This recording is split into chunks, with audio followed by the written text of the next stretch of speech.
samedi 11 juin, c'est les portes ouvertes de la caserne des pompiers.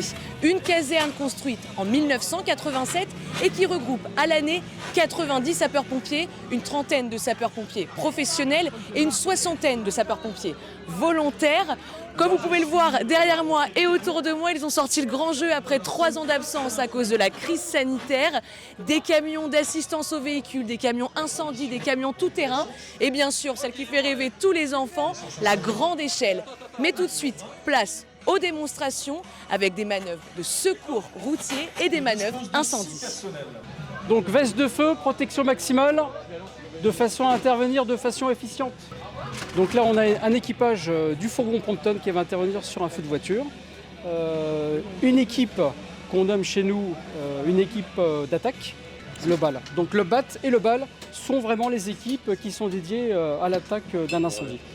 La plupart du temps, en fait, on part sur un feu de véhicule et on ne sait pas si c'est un véhicule qui peut poser un danger immédiat, comme les feux de véhicules GPL, puisque là, on est sur plutôt un risque d'explosion, ou d'autres engins qui peuvent également avoir des complexités d'intervention.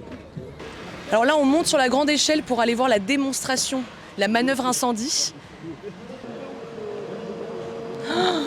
Qu'est-ce qui se passe du coup là avec la voiture qui est au sol? On fait une manœuvre incendie, donc là on met le feu à l'intérieur du véhicule. Donc là le fourgon Prompton de Vélizy arrive, donc il va se présenter devant le feu de véhicule. Donc il commence à ralentir pour analyser la situation, voir les dangers potentiels. Le risque d'explosion est présent, voilà. Donc là c'est juste sans doute un aérosol qui était dedans.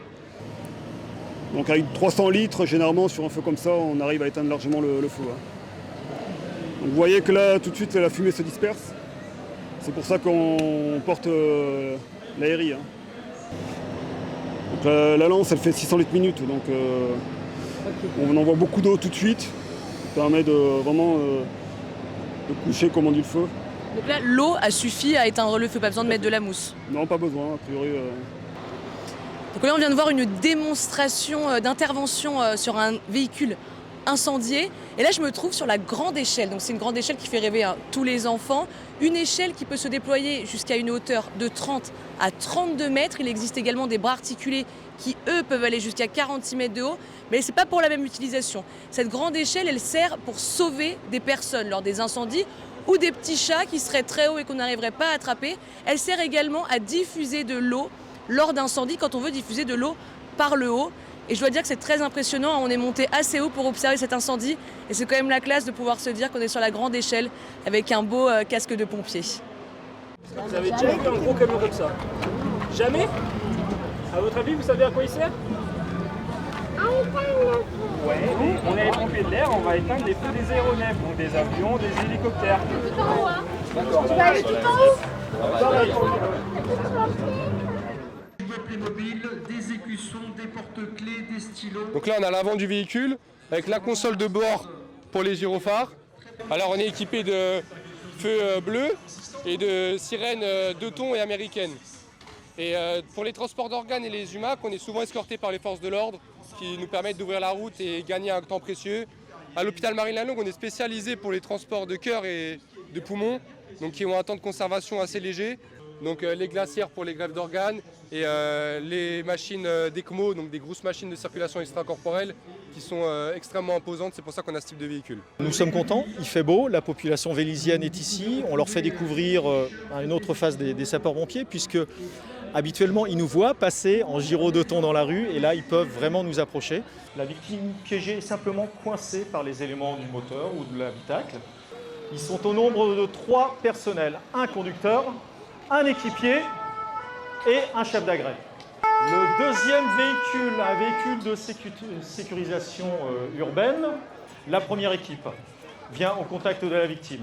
On essaye de bouger la victime le moins possible. Là, la mise en place de la protection airbag est effectuée. Je vois Thomas qui arrive avec les cales de façon à faire un calage 4 points, comme on dit, aux 4 extrémités des véhicules.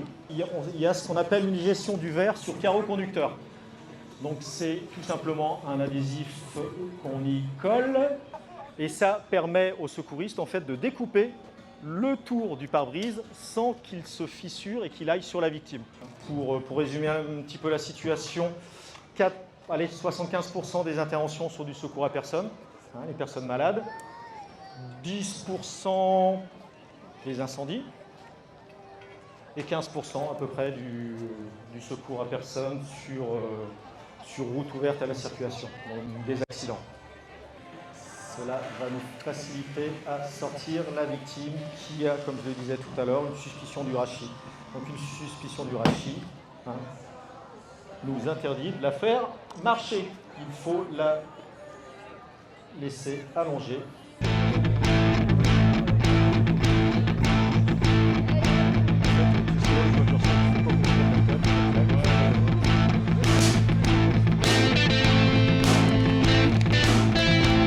Merci pour les applaudissements. Sortie de vie à l'horizontale. Donc voilà, vous avez eu un petit échantillon de notre façon de procéder sur l'accident de la circulation. Merci à vous. Bon, en tant que vélisien, c'est important parce que c'est tous les jours, c'est nos anges gardiens par exemple. La caserne de Vélizy, c'est la meilleure. Voilà.